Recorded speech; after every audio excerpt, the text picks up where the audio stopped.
Good morning and welcome back to Old Westbury's Got Talent, where we showcase what Old Westbury students have to offer. I'm your host, Kimani. In the studio, we have Nigel Shelby, who will be reciting one of his favorite poems for us today. But first, we're going to ask him a few questions. Nigel, what inspired you to write poetry? What inspired me? I've been writing since I was a kid.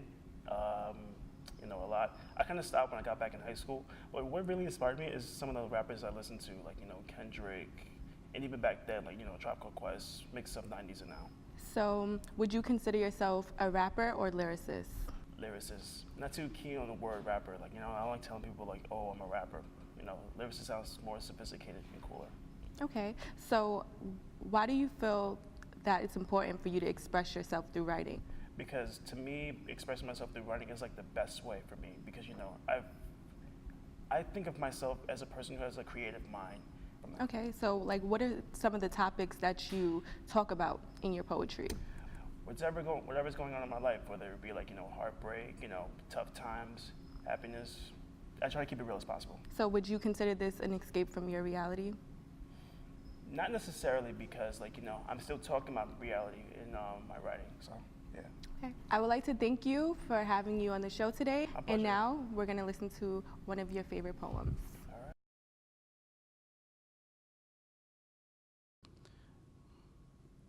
Let's take it back around the time when I was 8 or 9. Civilians erupted inside of me that I couldn't define. Got me going through things at the time I couldn't explain. Swear to God that I was going insane. But it turns out I had a thing for this girl. The moment she walked in, her cute brown eyes was a thing that I was lost in. Going to school.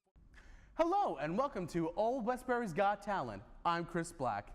We have another great musical performance with Katie Tenenbaum and David Klein performing their mashup of I Want You Back and I Want It That Way.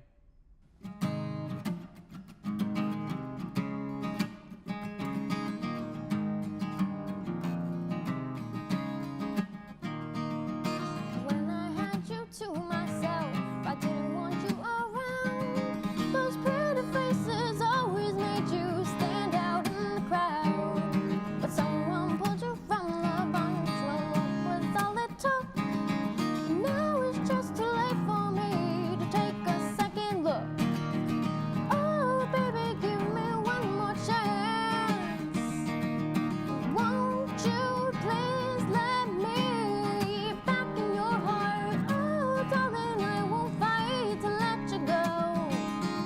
But now that I see you, it is on. You are my fire, the one desire, believe when I say I want it that way. Tell me why ain't nothing but a heartache.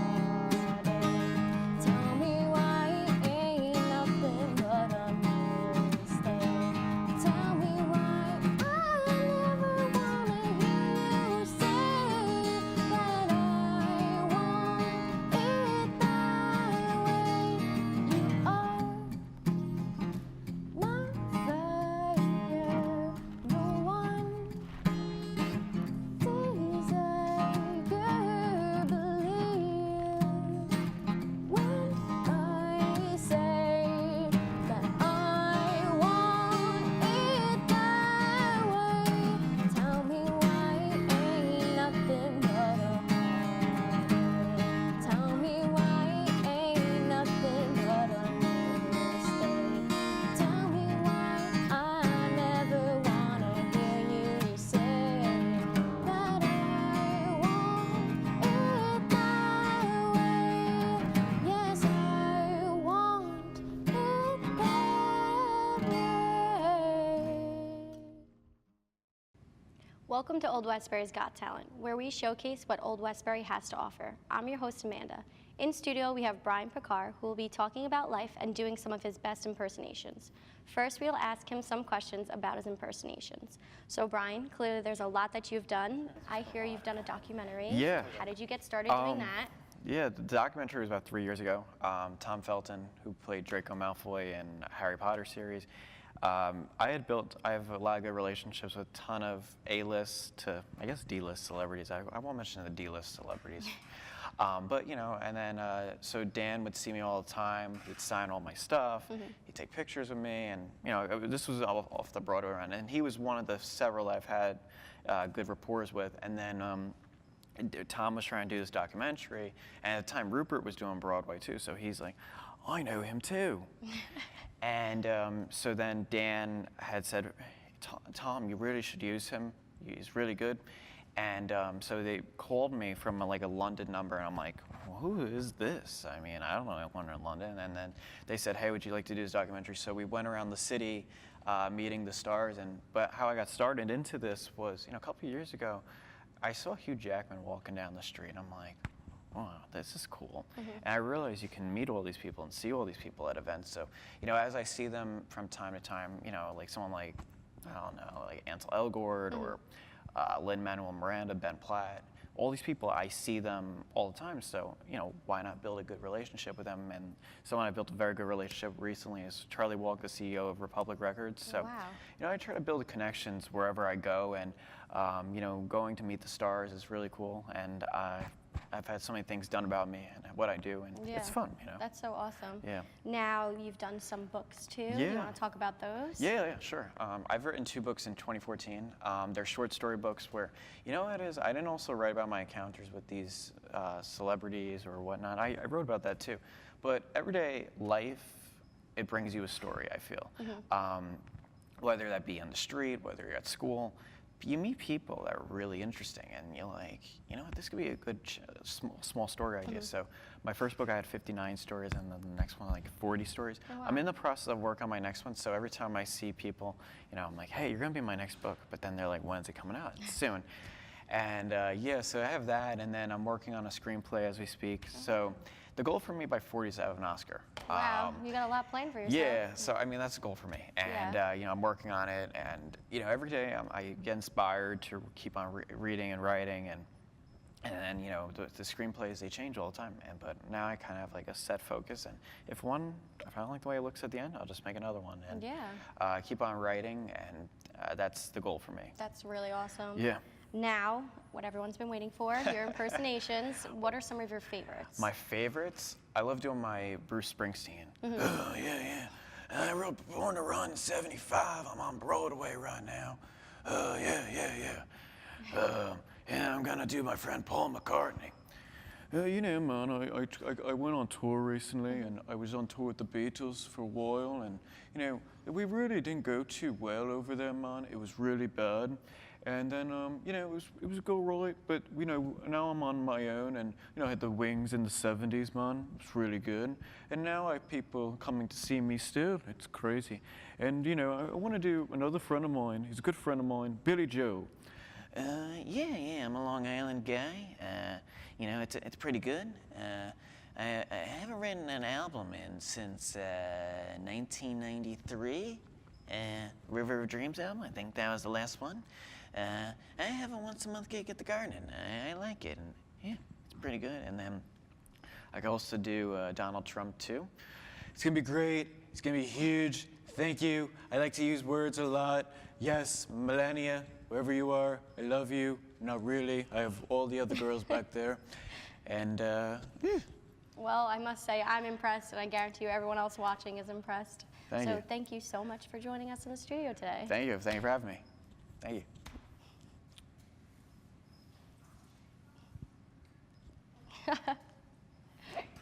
There's a new thing called inner beauty. Actually, it isn't anything new. Too many people are worrying about their appearances instead of what matters most, self-love. There are women who can relate to the feeling of emptiness when their weave is not installed. There's nothing wrong with showing that you're versatile through different looks. However, it becomes a problem when a person can't live without extensions and makeup. I believe it is important for ethnic women as a whole to embrace their truest form. Insecurities are prevalent more than ever on television, and there are many surgical procedures being done to celebrities to achieve a certain look. Today, I'm here with Kimani, and we're going to talk about some of those pressures. Hi, how are you? Hi, my name is Kimani. So I wanted to ask you, have you ever had your hair permed before? So for my 9th birthday, I got a perm, and it was a kid's perm just for me, but basically I was kind of pressured into getting a perm because most of the girls in my school, their hair was not like mine. Mine was still natural. You know, it had a little volume to it, and of course, it was a little bit coarse.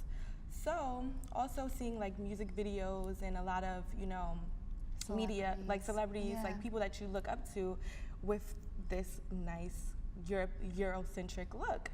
So I asked my grandmother if it was okay for me to get a perm. So after getting that perm when I was 9 years old, it took me about 10 years to like get my hair back to its natural texture because I was back to back with perms, back to back to back to back with perms. So basically, when I got to 9th grade, I started wearing extensions, like I started wearing weaves. So it didn't really make sense for me to get perms in my hair because my hair was braided underneath the weave. So as I finished my high school career, I noticed like the changes in my hair, like how, strong it was, how healthy it became, and it was because I didn't use any, extras. So as I got to college, no perm at all. My hair is as healthy as it's ever been, and I'm in love with how I look now. So I feel like it's important to love your natural self before you add anything to it.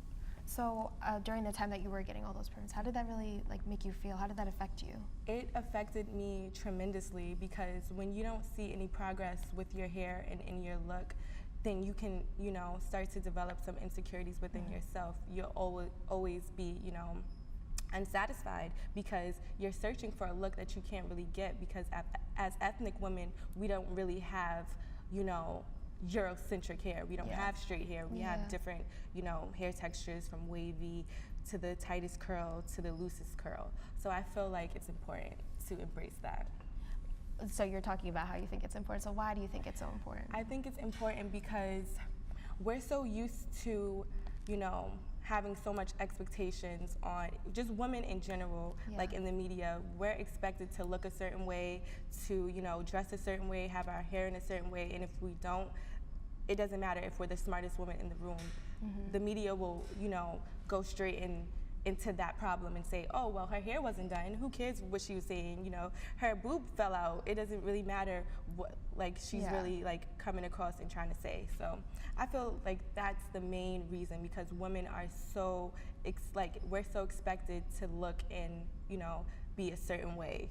And before we were talking about this earlier, and you were talking about how people should view their hair as their natural hair as their crown. Their crown, exactly. That's all we have for today. Thank you for watching. I'm Ariel. I'm Kimani, and tune in next week to OW's Got Talent.